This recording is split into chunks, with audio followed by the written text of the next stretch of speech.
মৰমৰ ছাত্ৰ ছাত্ৰীসকল, তোমালোকৰ প্ৰিয় চেনেল ইংলিছ লাৰ্ণিং আছামলৈ মই তোমালোকক স্বাগতম জনাই আজি মই তোমালোকৰ অহা এইচএছ ফাইনেল এক্সামিনেশ্যনৰ কাৰণে HS final practical examination 2025 subject botany প্ৰেক্টিকেলৰ কোশ্চিন পেপাৰখন আলোচনা কৰিব ওলাইছোঁ।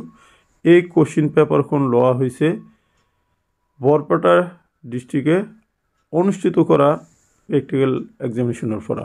গতিকে বৰপেটা ডিষ্ট্ৰিক্টৰ regional office Assam state school board division 2-এ কোশ্চিন পেপাৰখন প্ৰস্তুত কৰিছে। গতিকে অসমতো বাকী যিখিনি ডিষ্ট্ৰিক্ট আছে তোমালোকৰো পৰীক্ষাৰ প্ৰশ্ন ঠিক এনেকুৱা ধৰণৰ হ'ব।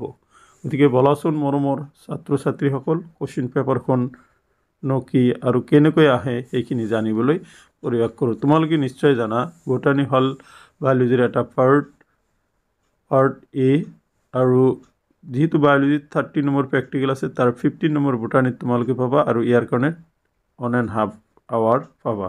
তোমালোকে প্ৰশ্নখিনি চাই যোৱা।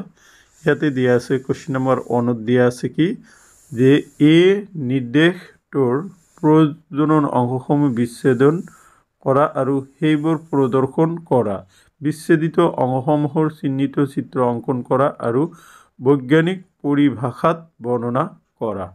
এইটো তোমালোকৰ ইয়াতে 5 নম্বৰ থাকিব, প্ৰথম যিটো প্ৰেক্টিকেল থাকিব তাৰ পৰা। কোশ্চিন নম্বৰ 2ত দিয়া হৈছে যে চতুৰ্ভুজ পদ্ধতি প্ৰয়োগ কৰি তোমাৰ শৈক্ষিক প্ৰতিষ্ঠানৰ চৌহদত থকা উদ্ভিদ আবাদীৰ বাৰম্বাৰতা নিৰ্ণয় কৰা, পৰীক্ষাটোত ব্যৱহাৰ কৰা সঁজুলিসমূহৰ নাম লিখা, তোমাৰ পৰ্যবেক্ষণ লিপিবদ্ধ কৰি পৰ্যবেক্ষণটোৰ ফলাফল নিৰ্ণয় কৰা। ইয়াতে 4 নম্বৰ আছিলে, তোমালোকে ইয়াতে কিমান পাবা? 4 নম্বৰ পাবা। ইংলিছ মিডিয়ামৰ তোমালোকে কোশ্চিনখন চাই লোৱা। অথবা থাকিব, তোমালোকে অথবাটো ইয়াতে দিয়া আছে দেখা।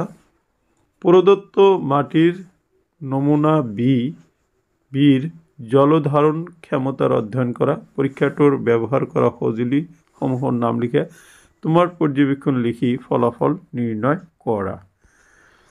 তাৰপিছত তোমালোকৰ প্ৰশ্ন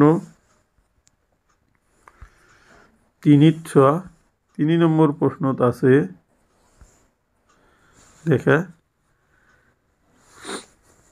মন্তব্য সহ চি, ডি আৰু ই নিদৰ্শনটো চিনাক্ত কৰা, আৰু প্ৰেক্টিকেল বহীত আহে, নোটবুকত আছে 3 নম্বৰ। এই টোটাল হ'ল 15 নম্বৰ।